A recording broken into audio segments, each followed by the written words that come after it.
Good morning, students. In this class, we'll study few important definitions in this magnetism because these terms will help you to know the study of magnetic field and magnetic field lines and regarding the magnetic materials like dia, para, ferromagnetic materials. These following terms are very important to study the properties of magnetic materials. Now, see one by one. First,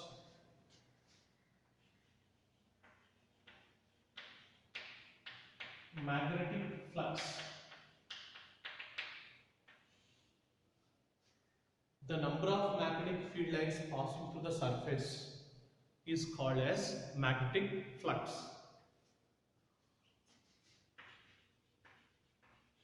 Magnetic flux density. It is given as pi. The number of magnetic field lines passing normally through the surface is called as, per unit area, is called as magnetic flux density. It is represented by pi is equal to B bar dot A bar, or pi is equal to BA cos theta, where theta is the angle between area vector and magnetic field. That gives the magnetic flux. Its units, SI unit is Weber. SI unit is Weber. And next,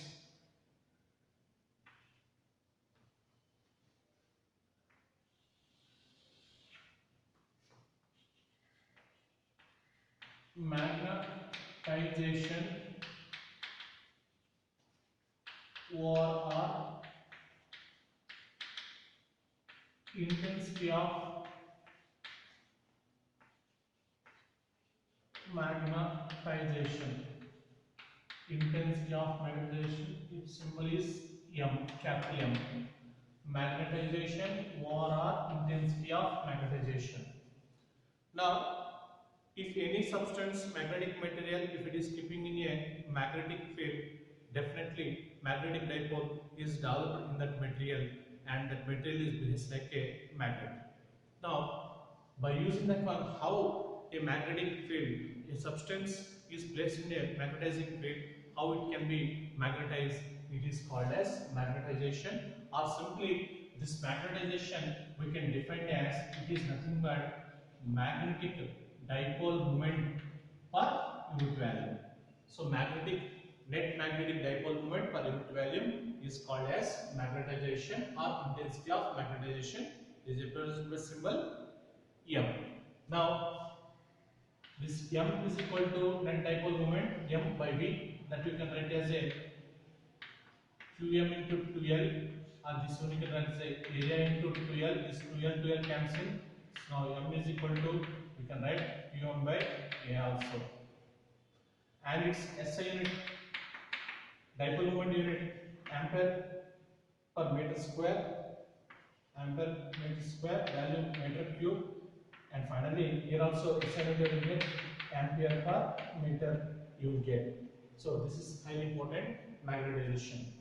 Then after that one,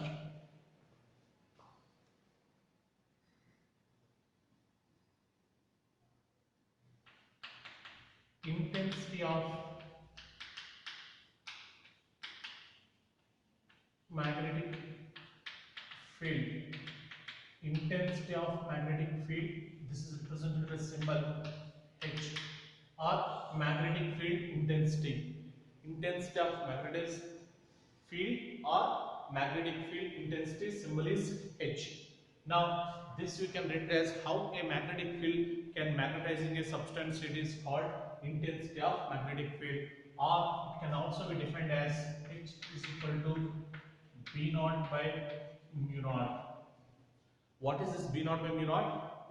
H is nothing but it's a ratio of the external magnetic field to the permeability of free space, and this ratio we call it as a intensity of magnetizing field, that is equal to H is equal to B naught by mu naught. Next, magnetic permeability, symbol mu. It is the ability to pass the magnetic field lines through the substance.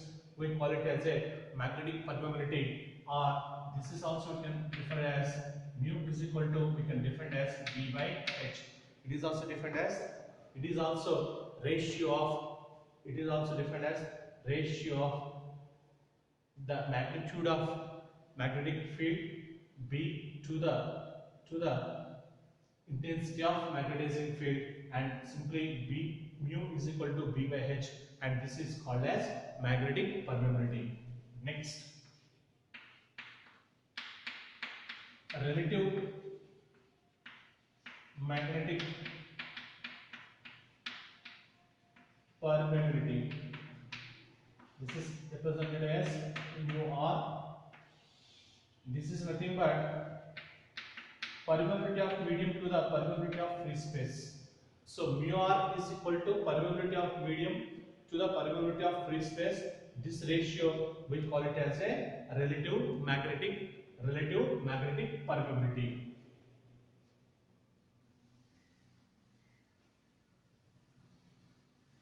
Next,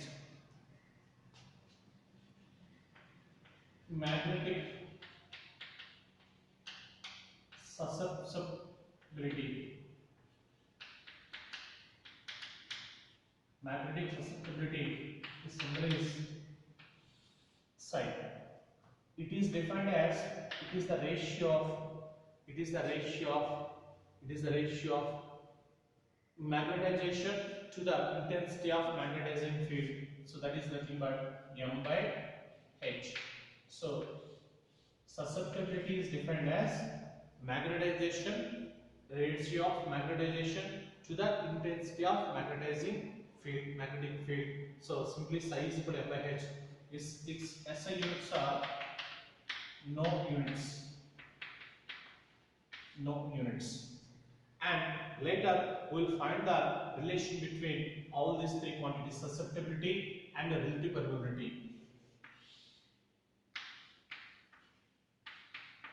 The relation between mu R and psi. That relation we will find. Now first I am taking one solenoid. In this solenoid I am keeping one iron substance. So the net magnetic field is given by B is equal to B naught plus magnetic field due to that material Bm. Now this B naught I can write it as a H is equal to B naught by mu naught. B naught is equal to mu naught H. So like that I can write. So B is equal to mu naught H. Similarly here Bm is equal to mu naught M. Now I am taking as common mu naught into H plus M. Now I can divide the left hand side and right hand side with H.